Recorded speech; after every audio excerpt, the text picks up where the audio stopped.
Alejandro Valenzuela, quien nació en México, es un importante economista, catedrático y docente que ha dedicado su vida profesional a la rama económica y financiera del país.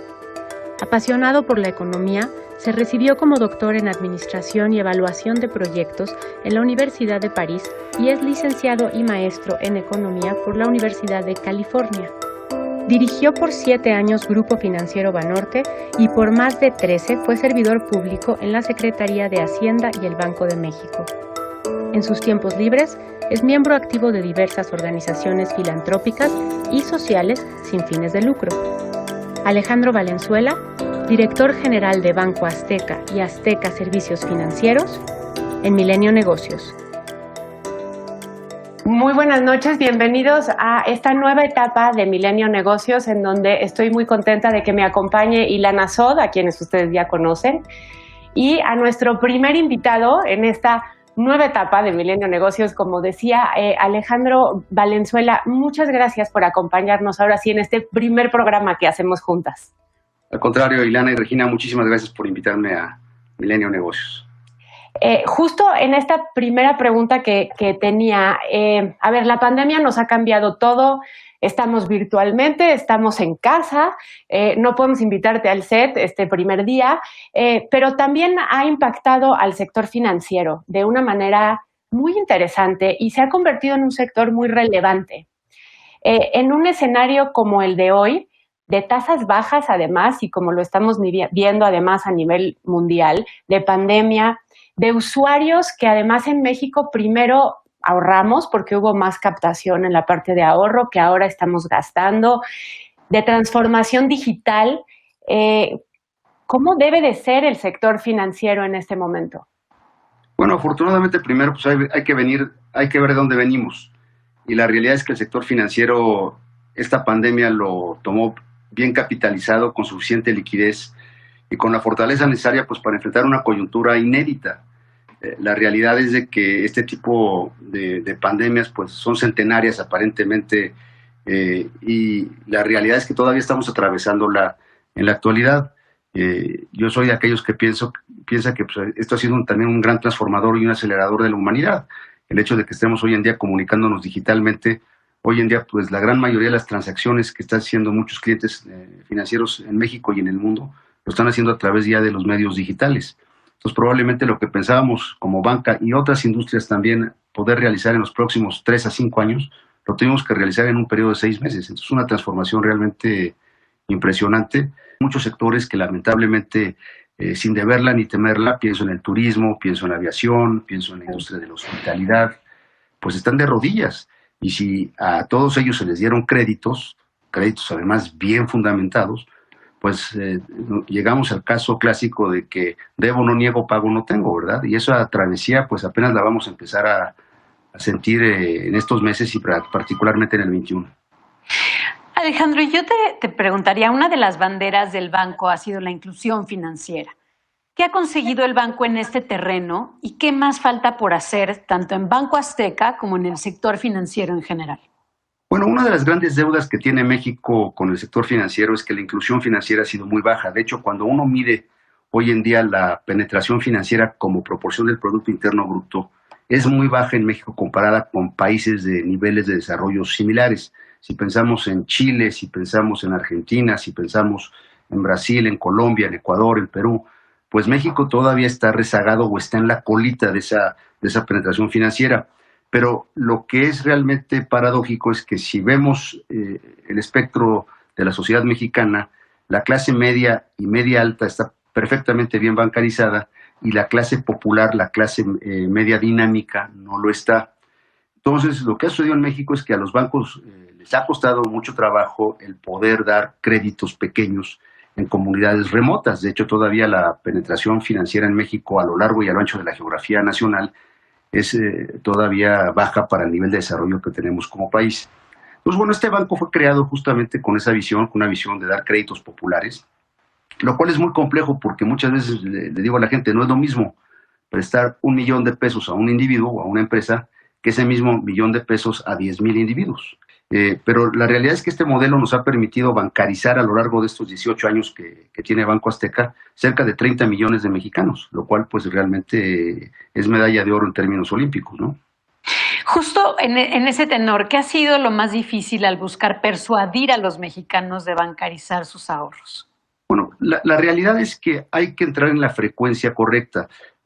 Cuando muchos individuos ven una sucursal bancaria, les da miedo, les genera temor, hay una barrera de resistencia y de fricción el entrar a esa sucursal.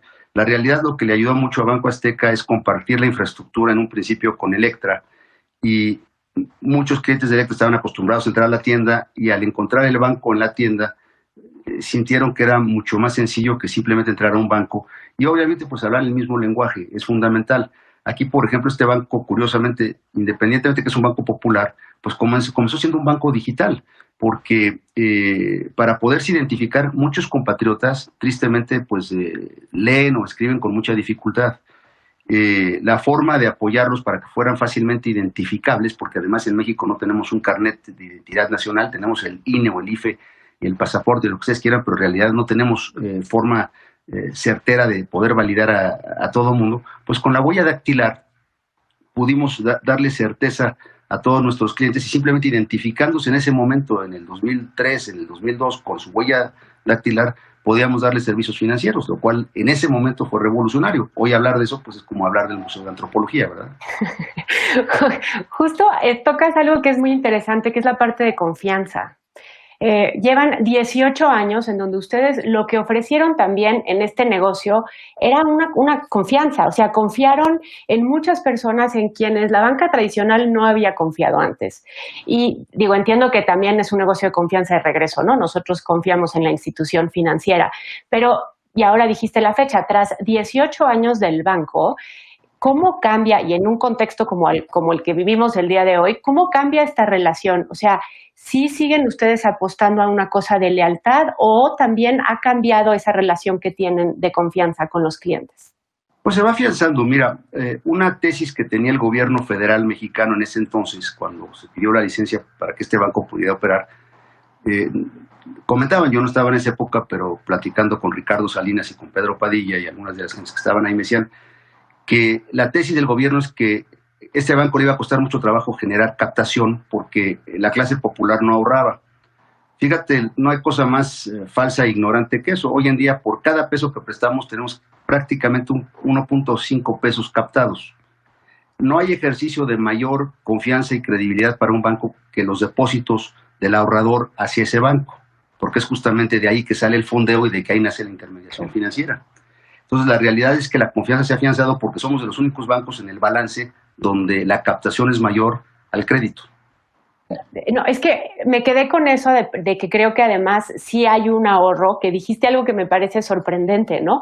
Seguimos diciendo que no podemos ahorrar y nos están comprobando ustedes de alguna manera que sí lo estamos haciendo. Y me llevaba a otra de las preguntas que tenía, que es, son uno de los dos bancos que tienen ¿no? toda esta parte de los programas sociales del gobierno, en donde iniciaron por el tamaño y la infraestructura que tienen, y ahora lo mencionabas. Entonces, quiero entender un poco la infraestructura y cómo debe de cambiar o no debe de cambiar al tener este, digamos, compromiso de entregar los programas sociales hasta el último rincón del país. Bueno, pues justamente esa fue la razón, porque cuando uno ve la infraestructura de Banco Azteca, pues en términos de sucursales somos más grandes que hoy en día Bilbao, Vizcaya. Somos el principal empleador en México, tenemos más de 50,000 compañeros que trabajan en la organización. Entonces es un banco realmente en tamaño muy grande, pero de préstamos muy pequeños. Entonces, cuando el gobierno se percató que la banca de desarrollo en México no tenía la infraestructura y que la demás banca estaba más bien concentrada en la clase media alta, pues habíamos muy pocos bancos que podíamos darle servicio a las comunidades. Pero van a tener que crecer, o sea, van a tener que invertir en infraestructura para cumplir con esto, ¿o ya no? Hemos hecho las dos cosas, porque ciertamente la banca en el mundo, y también México no es excepción, está migrando mucho más a los medios digitales, porque pues te da una oportunidad de tener una relación permanente con el cliente las 24 horas del día, los 365, si es bisiesto, los 366 días del año. Pero también muchos clientes, particularmente en el sector popular, requieren ir a la sucursal, requieren tener la confianza de ver que los ladrillos, que las cajas fuertes, que el personal está ahí. Y nosotros tenemos una oferta que es única en México. Estamos abiertos desde las 9 de la mañana a 9 de la noche, los 366 días del año. Nunca cerramos.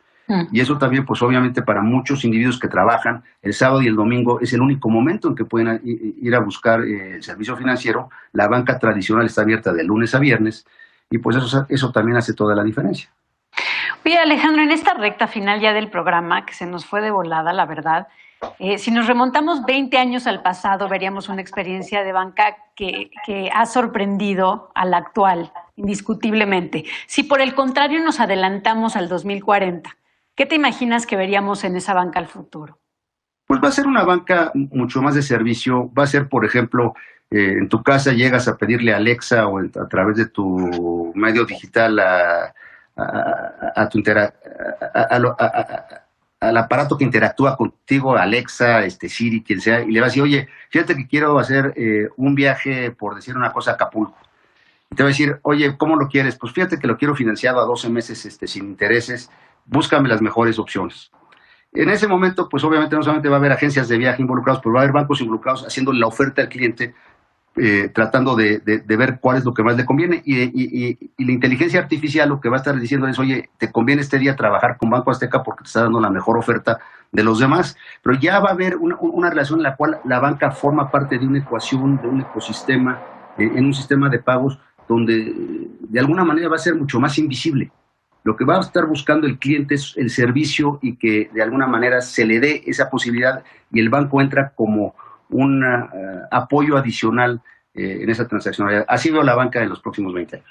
Si tuvieras un poco en esta parte de perspectivas, fue un año muy duro 2020. ¿Cómo Durísimo. ves 2021?